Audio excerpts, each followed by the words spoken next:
Welcome back to the PlayStation Livecast, live here from the PlayStation Exhibit Hall. I'm Meredith Molinari, here with Marcus Nilsson of Need for Speed Rivals.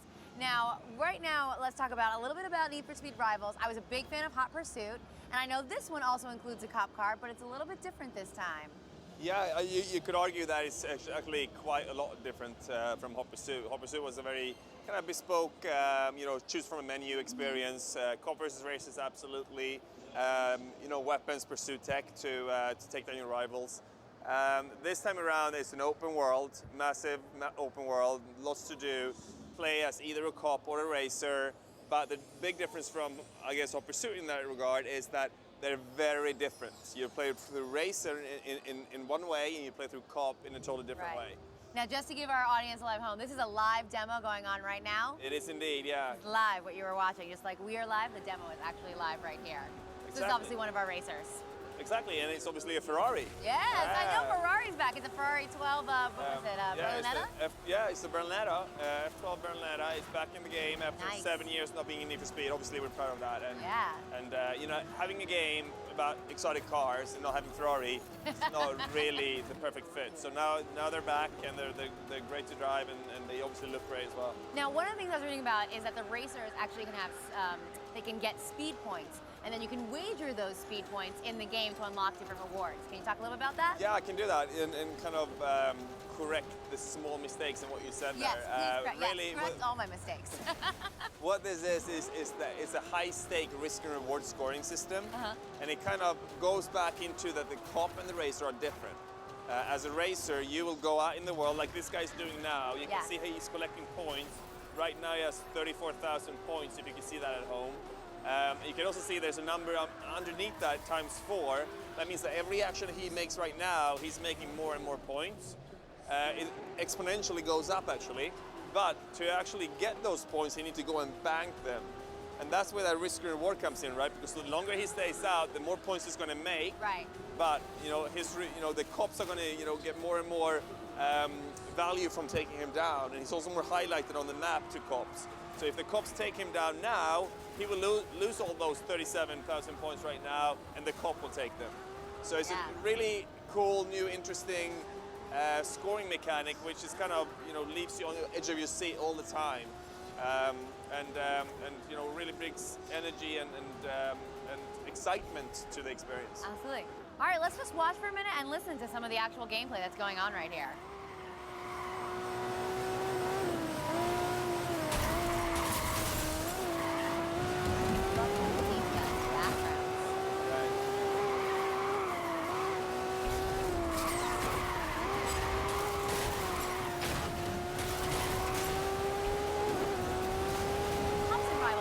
Work as a team. Is that correct? They can. Okay. They can work as a team. Actually, it's beneficial for them to work as a team. But you absolutely do not have to. The kind of absolute biggest feature of this game is something we call all drive. Right. Now this is how they socially connect, right? Yeah. Really what that is something quite brand new. Instead of having a single player experience, a co-op experience, and a multiplayer experience, we simply have one Need for Speed world, and you choose how to experience that. The way that works is that if you're playing the game, you're playing Rivals, and then I start playing Rivals and we're friends, that means that I'm going to be put into your world. So you can still be playing single player on your end, go through the progression. I'm playing single player, going through my progression. We do not need to see each other, even if we want to, obviously. But then if it happens, and we happen to be on the same street or the same road, we go into a either co-op or multiplayer experience seamlessly. There's no lobbies, no waiting. It just happens through player action, really. That's great. So basically it's kind of like keep an eye on your rear view. You never know when someone's going to come up behind you. Exactly. You need to keep out for your enemies and your friends. That's really great. Talk to me now, what about the aesthetic customization of the vehicles? Can the drivers actually, with their race cars or the cop cars, customize them? Yeah, in a game where we go, obviously you can play through this game, offline alone, if you want that. But this layer of all drive really adds a layer of playing with others. And when we have that layer, I think it's important to have a car that can actually express who you are.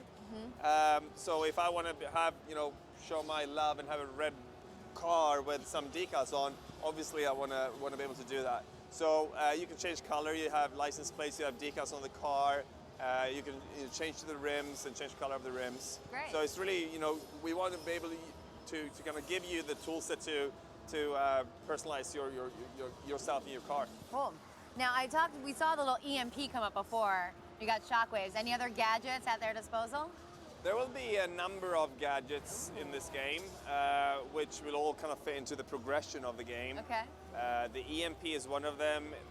They will be upgradable, as in charge up time, the actual damage they make, and it really creates that spice, in the racing world. We're thinking a lot of kind of the rock paper scissors mechanics of that. So what you do, I can kind of counter, but when I do something, you can counter that, and at the end of the day, someone's going to win, right? That's great. Now, as far as All Drive is concerned, is that available online only, or can that be local as well? So All Drive itself is not a game mode per se. It's just a way of playing. So if you're playing this game alone, you will be playing it with AI, obviously. Yes. And the way it's going to play out is that you start playing this game, you go through the kind of tutorial, and we're going to ask you, do you want to let other people into your game or not? And if you do you want that to only to be friends, or do you want to open it to everyone? Oh, great. So you kind of control who comes in and out of your racing world. Absolutely. And if you then, when you play, open up to friends, and we are friends, I can easily come into your world totally seamlessly. You won't even notice it. That's so great. All right, well, release date? When can we get our hands on it? You can get the hands on the PS3 version of this on the 19th of November. Great. It's obviously also on PS4 at a later date. All right, awesome. Any other things besides the Ferrari F12s or the Berlinetta? Any other exotic cars that you want to tell us about? Well, they're 55 to 60 cars. Wow. They're all kind of hand-picked and exotic in their own ways. The thing that really kind of makes those cars stand out, though, I'd assume, is the way that we can build them and light them, and using use of the Frostbite 3 engine.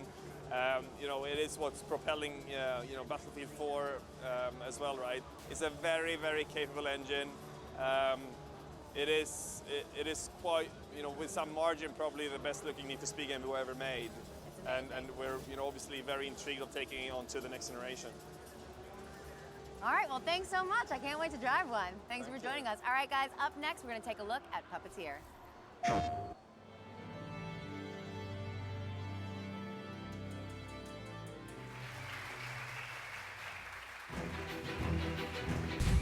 A short time ago, in a galaxy far from far away.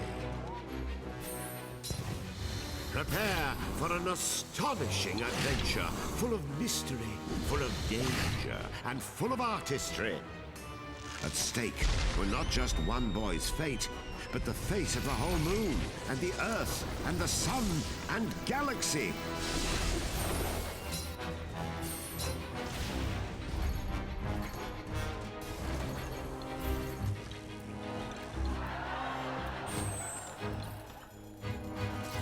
As the clash grew even clashier, the boy snipped, sliced, and sundered with the cold realization his life counted on it.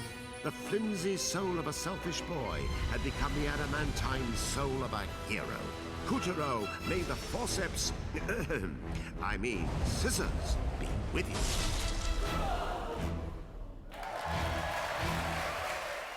PlayStation